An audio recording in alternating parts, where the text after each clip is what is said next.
ወለድ ምንድን ነው? የወለድ ወለድስ ምንድን ነው? የወለድ ወለድ በሕግ ይፈቀዳል ወይ?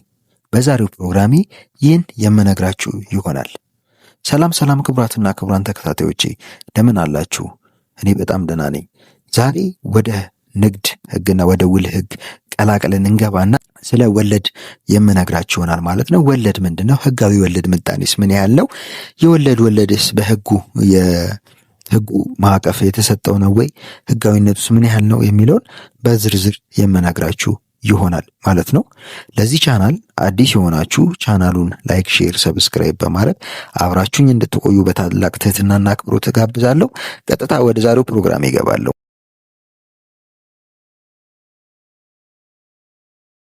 በመደበኛ መዝገበ ቃላት ትርጓሜ ወለድ ማለት አንድ ገንዘብ ያበደረ ሰው ተበዳሪው ብድሩን በመጠቀሙ ለአበዳሪ ወገን በበኩሉ የሚከፍለው ወይም አንድ የባንክ ደንበኛ ያለውን ገንዘብ በአንድ ባንክ ገንዘብ ተቀማጭ ሲያደርግ በመቶኛ የሚታሰብ ገንዘብን የሚመለከት ወይም ተበዳሪ የሚወስደውን ገንዘብ ወይም ዕቃ በወቅቱ ባለመመለሱ የተነሳ የሚከፈል የገንዘብ መጠን ነው ወለድ ማለት።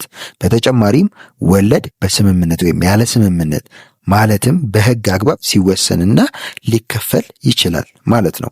የወለድ ወለድ ማለት በሚከፈል ወለድ ላይ በስምምነት ወይም በሕግ መሰረት ወለዱን በወቅቱ ያልከፈለ ወገን በወለዱ ላይ የሚከፍለው ተጨማሪ የወለድ ወለድ እንደ መቀጫ ያለ ገንዘብ ማለት ነው።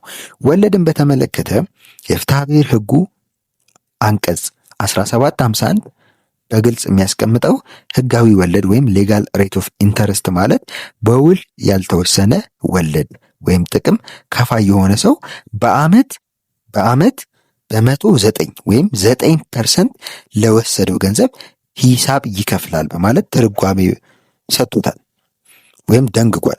ስለዚህ ሕጋዊ ወለድ ማለት በዓመት 9% የሚከፈልበት ገንዘብ ማለት ነው።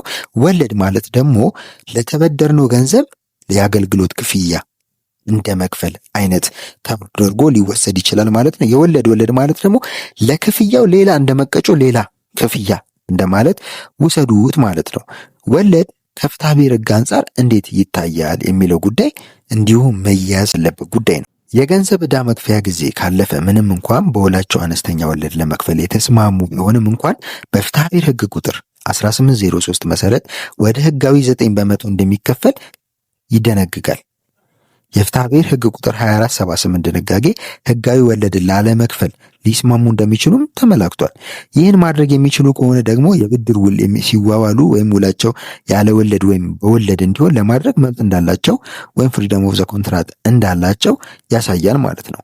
ተዋዋዮቹ በመካከላቸው የሚያደርጉት ውል ከሕግና ከሞራል የማይቀርና የሚፈጸም ወይም የሚቻል ከሆነ በመካከላቸው እንደ ሕጉ እንደሚያገለግል ከፍትሐ ብሔር ሕግ ቁጥር 1731 መረዳት ይቻላል።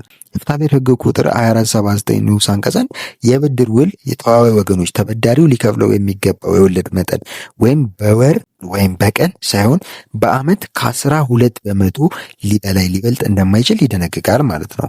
በመሆኑም የብድር ውል ተዋዋይ ወገኖች ተበዳሪው ሊከፍለው የሚገባው የወለድ መጠን በወር ወይም በቀን ሳይሆን በዓመት ከ12% ሊበልጥ እንደማይችል በግልጽ አስቀምጧል ማለት ነው።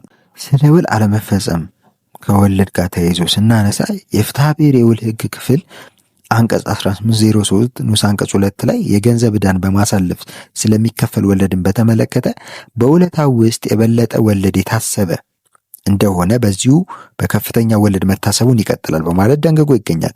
ይኸውም በውሉ በተመለከተው ጊዜ ውስጥ ሳይከፈል በቀረ የገንዘብ ዕዳ ላይ የሚታሰበው የወለድ ምጣኔ ተዋዋዮቹ የተስማሙበት መጠን እንደሆነ የሚደነግግ ነው። ስለዚህም ዳኞች የውሉን ሁኔታ በማየት ትርጓሜ የሚሰጡበትና ከውሉ በተቃራኒ ወለዱን የሚቀንሱበት ሁኔታ እንደተጠበቀ ሆኖ የፌዴራል ጠቅላይ ፍርድ ቤት ሰበር ሰሚ ችሎት በመዝገብ ቁጥር 81857 ቅጽ 14 ላይ በሰጠው አስገዳጅነት ያለው የሕግ ትርጉም የፍትሐ ብሔር ሕግ ቁጥር 1803 ንዑስ አንቀጽ 2ን በማጣቀስ የሰጠው ውሳኔ አመልካች ለተጠሪ በውላቸው መሰረት በዋናው ገንዘብ ላይ 14% ወለድ እንዲታሰብ መወሰኑ የድንጋጌ ትርጉም የሚያጠናክር ነው።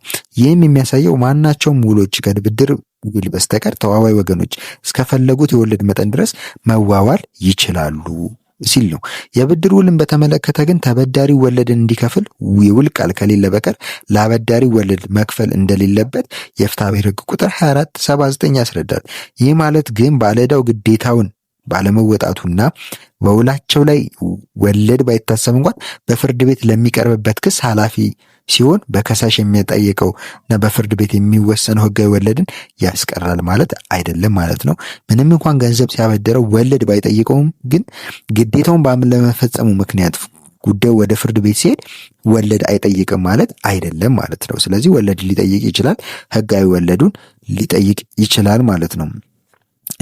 ሌላው ሕገ ወጥ ወለድ ማለትም ይሄ ከአራጣ ጋር ተያይዞ ሃይ ኢንተረስት ሬት የሚተገብሩ ወይም ወለድን የሚያመለክቱ ወለድን የሚያበረታቱ ሰዎች ወይም የሚያበረታቱ ውሎች ከወንጀል ሕጉ አንጻር እንዴት ይታያሉ የሚለው ጉዳይ ሊታይ የሚገባ ነው። ከፍትሐብሔር ኃላፊነት ባሻገር በወለድ ጉዳይ መነሳት ያለበት ጉዳይ አራጣ ነው።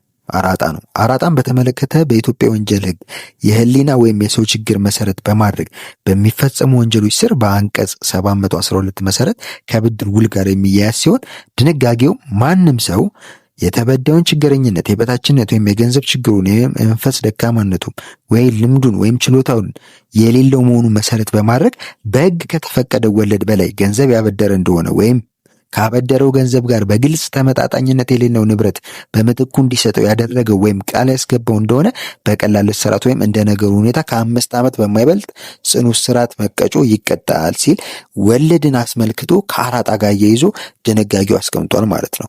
ማንም ሰው በተመሳሳይ በአራጣ ላይ የተመሰረተ መብት የተቀበለ በመከላከያነት የተጠቀመበት ወይም ለሌላ ሰው ያስተላለፈ እንደሆነ እንዲሁ በቀላል እስራት ወይም እንደ ነገሩ ሁኔታ ከ5 ዓመት በማይበልጥ ጽኑ እስራት በመቀጮ ሊቀጣ ይችላል ሲል ደንግጓል።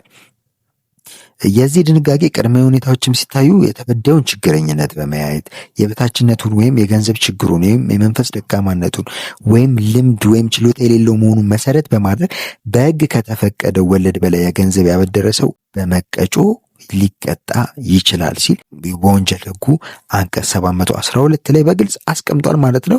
ይህም በቀላል እስራትና ከ5 ዓመት በማይበልጥ ጽኑ እስራት እንደሚያስቀጣም ጭምር ደንግጓል ማለት ነው። ስለዚህ አራጣ ማለት ሕጉ ከፈቀደው የብድር ወለድ መጠን በላይ ተዋውሎ ማበደር ማለት ነው።